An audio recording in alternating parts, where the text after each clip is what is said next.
Welcome to Gatecrashers, a podcast dedicated to kicking open the door to your next favorite thing.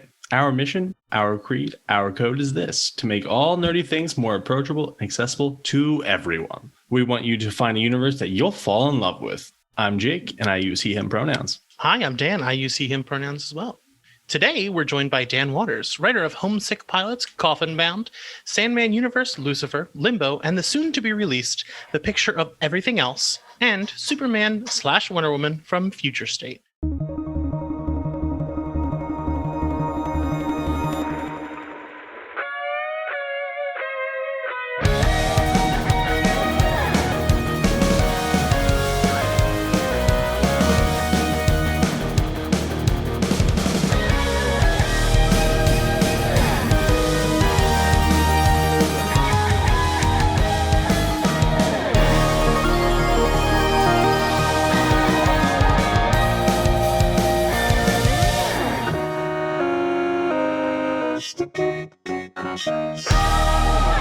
Dan, how are you? Hey, I'm good. Thanks for having me on. Yeah, we're very excited to have you. So most people know by now that we're pretty hard-hitting journalists, so we like to open all of our interviews with a very tough question. What's your favorite sandwich? Oh, man. That is a hard question. I mean, the Christmas sandwiches have just come back, so I'm probably not going to be eating anything else for the next, month. What is a Christmas sandwich? Oh, do you guys know how Christmas sandwich? Just generally turkey and cranberry sauce and all that good stuff. Like a leftover sandwich, but all the cafe chains and stuff do them. We have them for Thanksgiving. So they call them the local chain around me is called Wawa. It's a gas station essentially, but they have really great sandwiches and they call it the Gobbler. I never heard it called the Christmas sandwich before though. That's a better name. Yeah, because I think our Christmas dinner is your Thanksgiving dinner, right? The whole turkey thing. Yeah, we flipped the script. Everybody's we got lots of Christmas traditions that float around around here. So yeah. So I did want to start off with your indie work first. And recently you released Homesick Pilots, which I am truly and massively in love with. Love all of it. Thanks very much. But I got to ask, what the hell was going on in your mind to make a haunted house into a Megazord? I mean, to be honest, it's I love ghost stories and the ideas behind ghost stories, and I write a lot of them and read a lot of them. And my general starting point is that the haunted house or the ghosts are traumas in themselves, and that's kind of what they stand for metaphorically most of the time. And the haunted house is it's an extrapolation of that. It's a container of ghosts, which is therefore a container of traumas, which is basically a human head. And I just kept seeing things, ghost stories being told, especially sort of a few things recently, which kind of just lost that metaphor along the way and kept hitting that point of, we need to resolve the story. So we're going to have them confront the ghost and therefore defeat the ghost, because that's sort of the standard. That's how storytelling works, is you confront something and you defeat it and you're victorious and we get the good ending that satisfies, all the readers or the watchers. And I just don't think that's how traumas really work. That's something you have to just live with and get on with. And you can grapple with them and you can accept them, but they're still there. It doesn't mean they go away.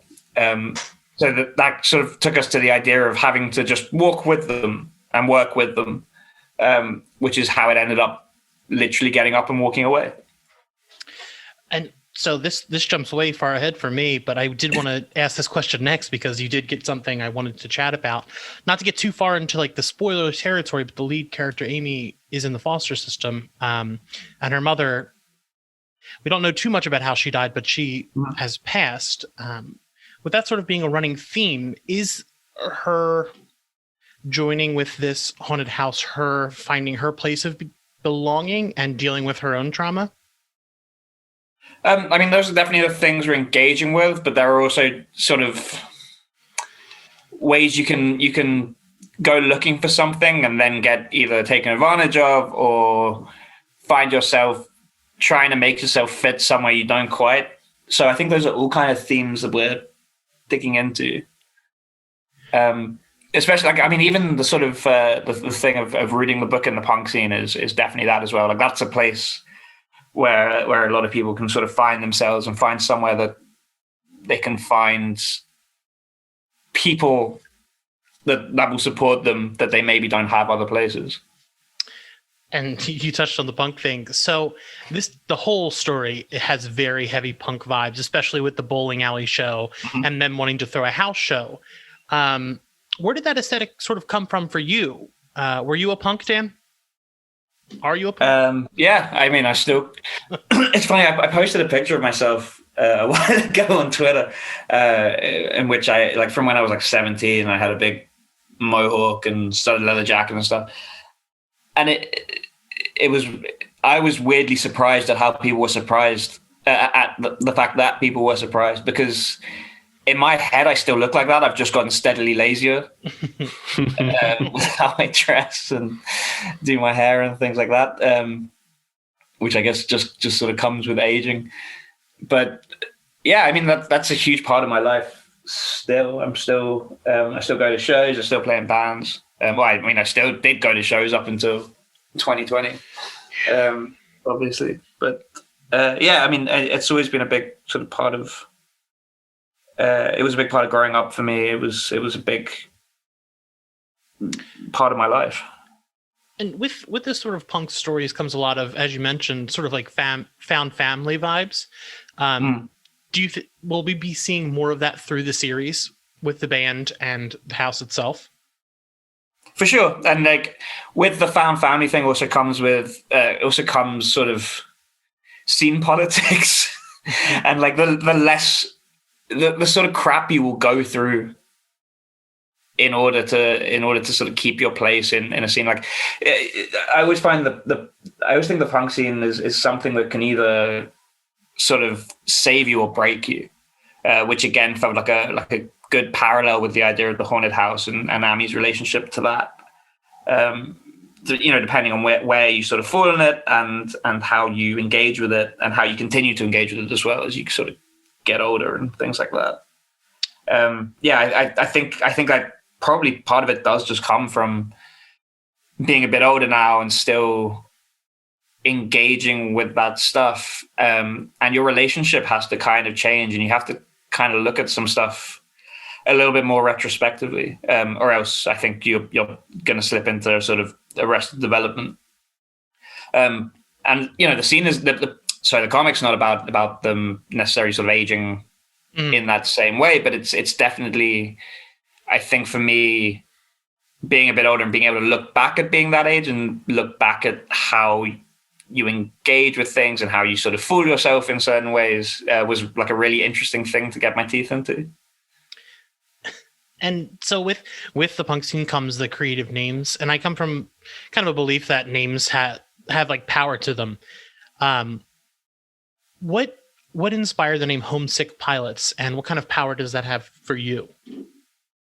I mean, annoyingly, as the writer, that name was entirely Casper. We were on the phone and we were just shooting names back and forth, and which is like a way too familiar situation for me. I've always played in bands, and the sort of nature of the punk scene and things is you end up breaking up a lot and forming new bands, and even with the same people that you were in bands with before, and trying to find the name was always the hardest part.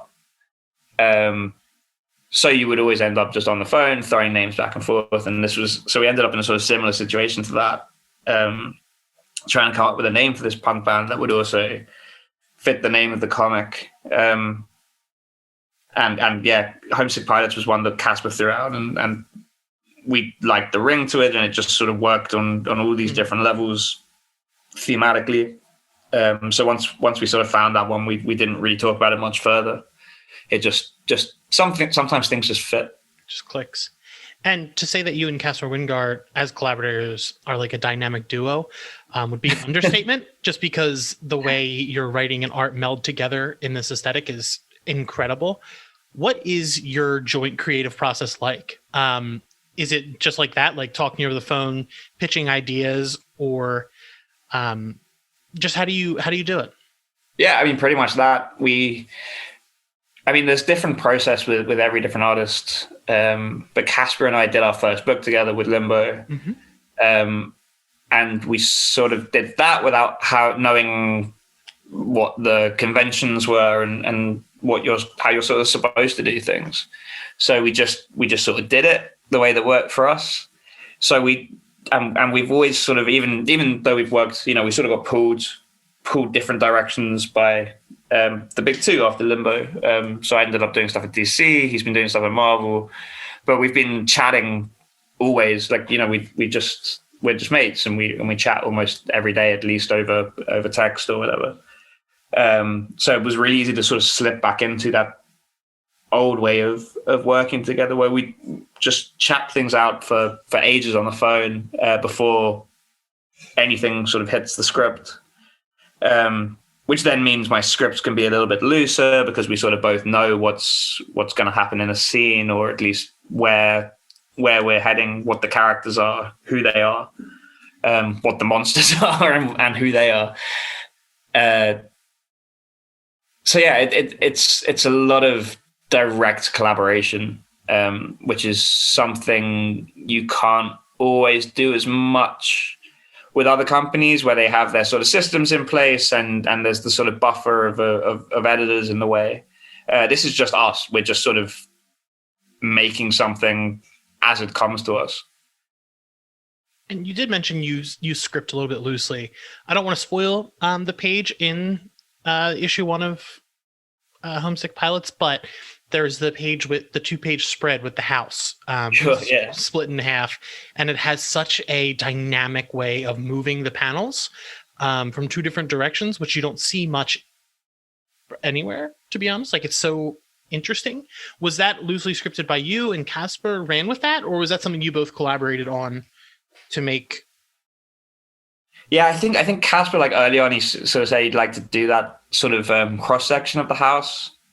And then I definitely scripted the way that the dialogue sort of flows back and forth. I think for that's one of the ones we did this a few times on Limbo as well, where I'd end up having an idea for a spread, and I basically would end up building it in Microsoft Paint. We're using sort of just boxes and arrows, and I think this was another one of those where I just put boxes and arrows and just went, they're going this way, and then they're going this way, which makes me sound so very clever. But then Caspar has to make that actually work. So that comes down to him being able to do that, and being able to having strong enough visual storytelling that he can sort of guide you across the page in ways that you're not used to reading. That's what blew me away the most in the first issue. Like, when I got to read it from whatever review or copy I got, I just like sat there looking at this page and was like, wow, this book is like something special, because like that was something I did not expect. Oh, thank you. Yeah, I mean, we always try and do stuff that's, again, like we came to this without kind of knowing what you were supposed to do or what you were allowed to do, so we just sort of did stuff. And I think we definitely kind of want to just keep doing that as much as we can. Yeah. Please do. More house robots. More house robots. Yeah, well, I mean, let's hope the numbers stay up and we can keep making house robots until. All right, people, you heard them. Keep buying. So before we get to a picture of everything, I did want to ask one question about White Noise, because you are the third member that we've got. We have one more, and then we'll have the whole set. What is it like working with a collaborative group like that? Do you feel when you send them your projects, they're a little bit, they don't pull any punches with their criticism, or are you bouncing ideas back and forth like constantly? I mean, yeah, like the whole point is that we don't put any punches. the comic scene is very small. The comics industry is very small, and therefore it just by its nature ends up being very supportive, which is great and wonderful, and warm and fuzzy and all that. But sometimes you don't want that. Sometimes you want to be told if you're doing something crap. and White Noise was definitely kind of, in a way, almost like a kind of pact to do that, to tell each other if something wasn't working, or to find ways to make it work even better if it was working. So it's always a kind of trial by fire kind of thing, but it also just it takes away that sort of need for any ego stroking, which also, when you're just trying to make a script work and you know it's not working, you don't really need to be told like, oh, this will be really cool, or it's really great, but we can just sort of go straight into it and talk about what's not working. And that is, it sounds maybe like cold or rough, but actually that's a huge safety net, because it means you can do stuff that's way more, or you can try and do stuff that's far more ambitious, because you're going to be told if it's not working. Yeah, and clearly, not to stroke anyone's ego, it's kind of working out for the gang. All of you were kind of making huge waves everywhere.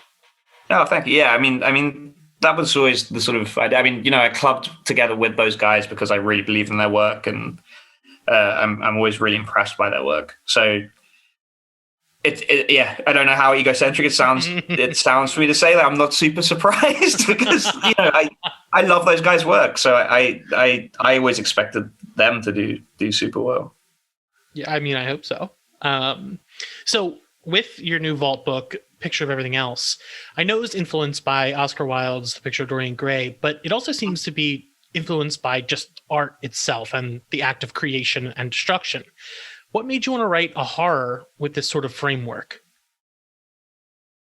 It's a good question. I don't know. I have this weird thing where I worry about art and doing art for a job. I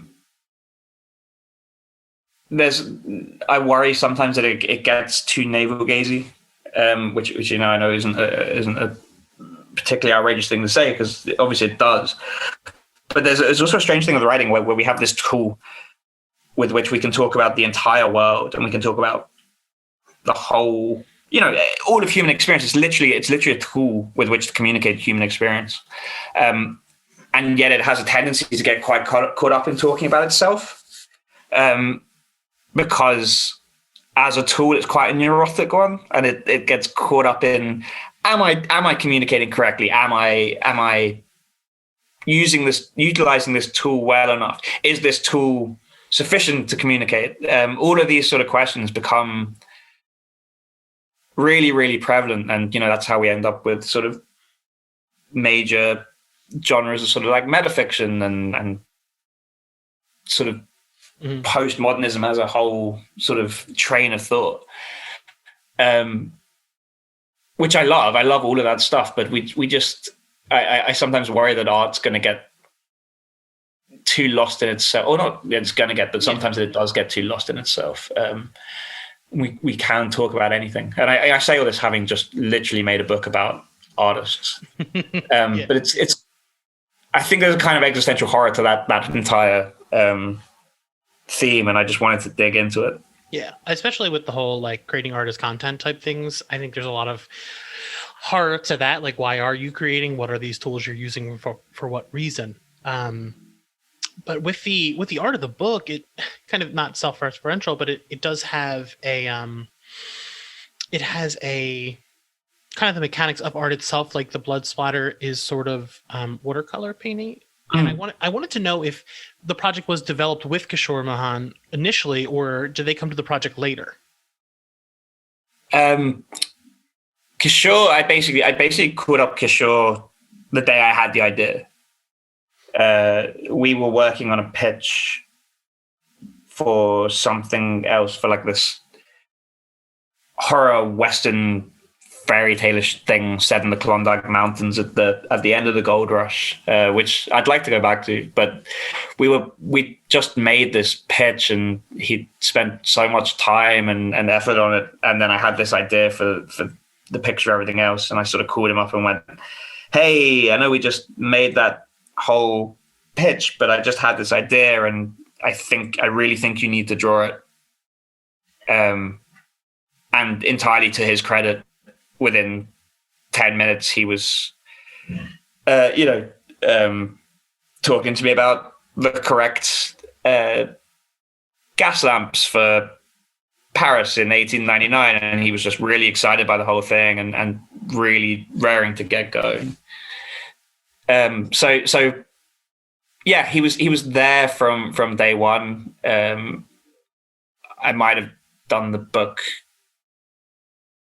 regardless, but it would have been a very different book. I think having an artist who does these beautiful sort of watercolors and can sort of switch between acrylics and can switch even between sort of styles is a massive boon to that kind of book.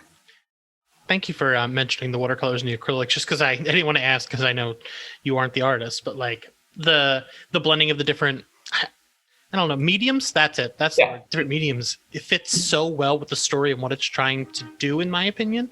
I was luckily able to read it, and it is mind blowing. I actually read both of Pilots and this on the same day, and I was like, damn, I really got to get this Dan guy on the show. And lucky enough. Oh, thank you. Yeah. It's been a weird year, because I wrote those first issues really a long time ago at this point. Both of these books were supposed to launch sometime around the summer, before 2020 became 2020. 2020. Yeah, it is kind of strange that there's a slight disconnect that people are just seeing them now. I will let Jake get into Future State, which I know we are both beyond excited. I can't even describe it. Oh yeah, we're pumped. Oh, me too. I mean, it's the only event that's entirely in my pull box. All right, so you're writing Superman / Wonder Woman, or would it be Superman and Wonder Woman? I don't know. But for the Future State event, which has a timeline from 2025 all the way to the very end of time, was that a restrictive or helpful thing in plotting out the story of two characters that other people are also writing? Oh no, that was great, because it was kind of, I think the whole idea behind, not to speak for the people who put Future State in place, but it just felt like a way to really let us sort of cut loose a bit and tell stories that didn't have to be super tightly wound to exactly what everyone else was doing at any given moment. Well, did you coordinate? How did you have contact the other people who were writing the two characters and ask them anything, or was those? I mean, I think there's like a buffer year of like 20 years between one section of the character for John and then 30 years or something like that. So did you have to coordinate it all with them, or was it kind of like the time was just enough space between the events that you could just, run wild with it? I mean, yeah, pretty much. It was, the editors are definitely on top of all that kind of stuff and making sure everything fits together. So it was more of a thing that they would tell me if I was doing something that was going to really mess stuff up for someone else. I got sent a couple of their scripts and stuff that was a little bit further along, so I could get a feel for where these characters had been and where they were going. But yeah, it was a pretty easy process. Okay. So the solicitation says that your two leads, John Kent and Yara Flor, don't get along. So what makes their relationship so testy? Well, the whole thing with the story we're telling is I wanted to go to a future that was like, especially this year, there's enough post-apocalypse to go around, or at least pre-apocalypse, or all that kind of stuff. So I really wanted to go to a sort of more optimistic vision of the future and sort of go like, well, this is a world in which we've had superheroes for X number of decades, and we've grown up with, you know, everyone who's basically alive grew up knowing that Superman was out there and Wonder Woman was out there, and this is a different Superman and Wonder Woman, sure, but they're still those icons. And so this is what the world would look like if we really had those sort of figures there to look up to and to sort of shape the world and all that good stuff. So, but the idea that they would then have very different ways of engaging with the future and how society sort of shakes itself out. I guess it's more of an ideological schism between them, at least at the beginning of our story. So, are we allowed to know which gods our two heroes are facing down with, or at least their pantheon? I'm big into mythology, so I really, that'll give me some sense of what's going to happen. I think one I should definitely leave. Leave for the launch. But the other's pretty much on the cover of the first issue. Which is Solaris, who we're bringing back. Who I guess isn't super technically a god, but the idea is that I wanted to tell a story about like sun gods, and where he sort of fits into that.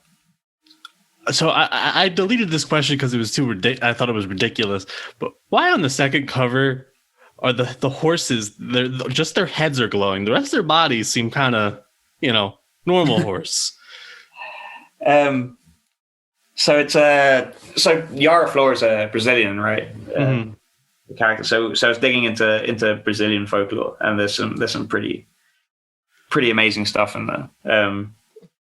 My sister's partner is Brazilian as well, so I was talking to him about the sort of folklore and myth stuff that he grew up with, and yeah, this is one that sort of really struck me, which is the headless mule is actually what it's called. Oh. So how did you approach writing John Kent? How did you approach writing John Kent as opposed to him writing him as his father, Kal-El? I mean, they're different people. So there's that. One thing I would say I really didn't want to get too caught up in, though, is I didn't want to make the whole thing just about him having hang-ups about his dad. Mm-hmm. I didn't want it to be the whole story to just be like, oh, am I living up to the lineage of Superman? I wanted to write a story where he is Superman. This is the future in which when people think about Superman, they're not thinking about like statues of Kal-El. They're thinking about Jonathan Kent. He is Superman. He is the world Superman. He's proved himself 1,000 times over. He has, fought back Brainiac and whoever else has come. He's beaten up Doomsday. He's done everything that he would need to do to prove himself as Superman. He's had his trials, and he's just rescued enough cats out of trees. I mean, that's how you build up like community, saving people's cats. Badge. Exactly. I wanted to jump in. Sorry. John Kent is, I don't want to speak for Jake, but one of my favorite characters. We actually love him. We used to be called Super Sons, the show. So it's really interesting to hear that he is Superman. There's no he's the son of Superman. So that makes me super excited. We didn't write this down, but I did want to jump in and ask how it was writing Yara Flor, who is one of the newest. It is the newest Wonder Woman, and it's so exciting for so many people. How did you approach writing a character? Well, I guess when you were writing, it's not like she was the big thing, but how does it feel now knowing that you're writing a character who has pretty much found her place among fans already? Yeah, I mean, it definitely happened that way around, where I found out about this character and, and it's a really cool character, and she has a really cool, backstory and stuff. And I don't know how much is public knowledge, so I'm not going to talk about any of it. But yeah, so I was sent all this stuff, and I was like, oh, this is a really cool character. And I wrote her, really enjoyed writing her. And then the announcement went out, and I realized how big a deal she was to people. And that was really cool. And I'm kind of glad it happened that way around, because I didn't feel like I sat down and wrote her with all these expectations looking over my shoulder. I just wrote her as truthfully as I could, and I stand by what I wrote. So I'm I'm pleased to have seen that reaction after the fact. And I have to jump in with one more. How was it writing? Sorry. How was it writing a character for like a Superman? You're writing Superman and Wonder Woman. How was it approaching with Wonder Woman? You didn't have as much pressure, but you probably knew that John Kent has a lot of fans. Did you feel more pressure writing these corporate characters than you would say your own? It's different. I don't, to be honest, I wouldn't say I feel pressure in any significant way. Like, I'm trying to write the characters in ways that are interesting, and trying to find a sort of a truth to them without sounding too, pretentious. Trying not to sound too pretentious and failing. Sorry, I'm struggling to answer your question, okay. But I think, I don't know. Yeah, I don't feel a massive pressure. Characters are characters, and if you kind of listen to them, they reveal themselves. As long as you try and do your job well, then that's that's what I really think this event really makes it a lot easier to not need to worry about it because of the large timeline. I mean, I think your story takes what, over 30 or 40 years away from now. I mean, the character is going to be in a very different place. Sure. Yeah. I mean, like I said, it was, to be honest, my main reaction to sort of being asked to write these characters was, I was really pleased that they asked me to do someone that wasn't a megalomaniac. Because I've written a lot of megalomaniacs over the last couple of years. I've done 2 years writing Lucifer. Yeah. And then I did Ocean Master, and I've done just a couple of other big sort of horror-y things, and it's I've kind of put myself in that space. I do a lot of horror. I mean, horror is my bread and butter, and I do a lot of it in my creative own stuff. So obviously it's the thing that people come to me for. But especially this year, just being asked to do Superman, Wonder Woman was just so cool. Like, I was like, yeah, give me this. Let me build a utopia with these characters. Oh, man, that Ocean Master broke my heart. Like, it was such a good issue. I completely forgot about it until you just said it. Oh, thank you. Yeah, we had a lot of fun with that. I mean, I do enjoy writing those megalomaniacs, don't get me wrong. Like, I really enjoy it. I looked at sort of Ocean Master and I was like, okay, so he's underwater emo Dr. Doom. Yep. Oh. Underwater emo Dr. Doom. Wow. That you are a writer, sir. He's just put starfish on his face. Ooh. Oh, takes it off. I need to be healed. Ooh, no, I don't want to be healed anymore. It's more starfish. Don't talk shit about Dr. Doom. I'll come. Put a starfish in this one. You got to bring back Marine Marauder as well. That was fun. Yeah. Oh man, I don't want to get too far into it because I'll talk all day. Jake, do you want to ask the big finale? All right. So back to the hard-hitting journalism. If you had to build a Rube Goldberg machine, what would its purpose be? I don't know. Solve world hunger. Be a really big machine. It's a real big machine. I mean, the whole purpose of the question is, what can I do to dick around to solve something? And that's a perfect thing to solve. Yeah, I mean, it would take so long. Put the effort in. Yeah, if you're gonna put the effort in, Go big. Yeah. Dan, thank you for joining us. What should people be picking up? Homesick Pilots came out last week, issue 1. It's been really cool to see the response to that. I don't think I've ever had quite as big and loud a response to a book. Coffin Bound Volume 2 came out on December the 2nd. So that's just come out as well. That's a book I'm super proud of as well, with Danny and Brad Simpson and Ditchy Bidikar. That book got a little bit, I think, squished by COVID in that we launched Volume 1 the week that lockdown began in the UK, and the printers or Diamond stopped shipping in the States. So I would really say if people have liked the other stuff I've done, then check out Coffin Bound. It's strange and theatrical, and I think some of the best work I've definitely done. And Danny is just one of the best artists working.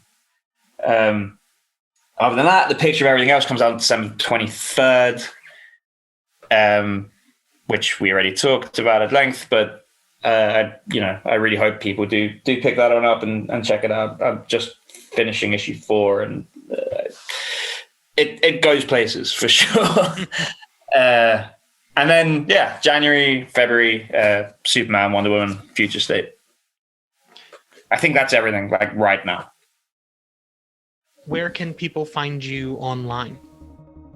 I am at Dan PG Waters, because at Dan Waters was taken, on both Twitter and Instagram, but realistically I'm on Twitter rather than Instagram.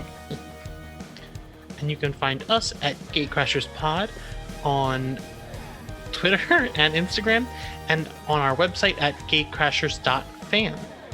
Thanks again for coming on. Thanks very much for having me, guys. It was a blast. Talk to you again soon. Gatecrashers.